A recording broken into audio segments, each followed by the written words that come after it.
আসসালামু আলাইকুম। আলহামদুলিল্লাহ। আজকে আপনারা অবাক হতে পারেন আমি এগুলা কি লাগাচ্ছি।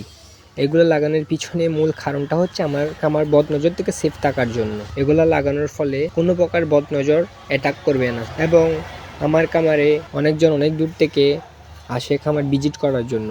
এতে এসে ওরা অনেক কিছু দেখতে পায়, ওই সময় ওদের স্মরণে নাও থাকতে পারে। এগুলো এমন জায়গায় লাগানো হয়েছে যে ওরা আসার পরে এগুলা দেখতে পাবে এবং অনেক সময় আমার নিজেরও মনে থাকে না। তো খামারে এসে যদি দেখি কোনো একটি আকর্ষণীয় জিনিস, তখন নিচ থেকে মাশাল্লাহ বের হবে অটোমেটিক। তো এগুলা অনেক জায়গায় লাগানো হয়েছে, যেখানে যেখানে আমার শেড রয়েছে ওইখানে লাগানো হয়েছে।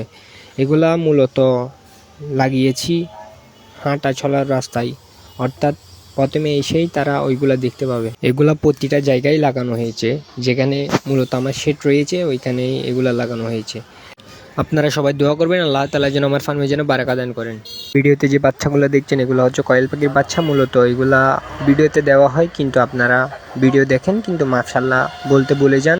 আপনাদের কাছে অনুরোধ থাকবে, আপনারা যারা খামার রিলেটেড ভিডিও দেখেন তারা যেন নিজ থেকে যেন মাশাআল্লাহ বলেন, কারণ একজন খামারির অনেক শখ করে তারা ওইগুলো লালন পালন করেন। তাদের পিছনে অনেক পরিশ্রম করতে হয়, যারা খামার করেন তারাই বুঝবেন। তো দয়া করে যারা ভিডিও দেখেন তারা নিজ থেকে মাশাআল্লাহ বলবেন, কারণ ভিডিও যারা করে তারা কতবারই বলতে পারে আপনারা মাশাআল্লাহ বলুন, মাশাআল্লাহ বলুন, কারণ মাশাআল্লাহর কথা নিজ কোরআনে কারিমেও আসছে। তা আপনাদের কাছে অনুরোধ থাকবে, আপনারা যারা খামার রিলেটেড ভিডিও দেখেন তারা নিজ থেকে মাশাআল্লাহ বলবেন, কারণ মানুষের নজর খুবই খারাপ। একজন খামারে অনেক কষ্টের পরে একটি খামার তৈরি করে, ওই খামারের পিছনে অনেক পরিশ্রম অনেক শ্রম দিতে হয়। তো আমি আসছি, আমার কিছু কয়েল পাখি রয়েছে ওইগুলোকে খাবার দেওয়ার জন্য।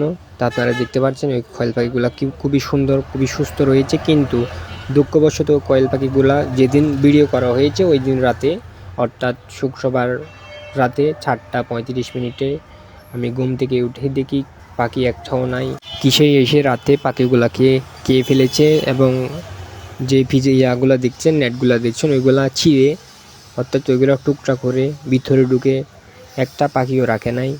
আমি সকালে ওঠার পরে দেখতেছি বাহিরে অর্ধেক টুকরাওয়ালা পাখি। তো নিজের খান্না ধরে রাখতে পারি নাই, কারণ একজন খামারি বুঝে তার অনেক পরিশ্রমের পর একটি খামার গড়ে উঠে।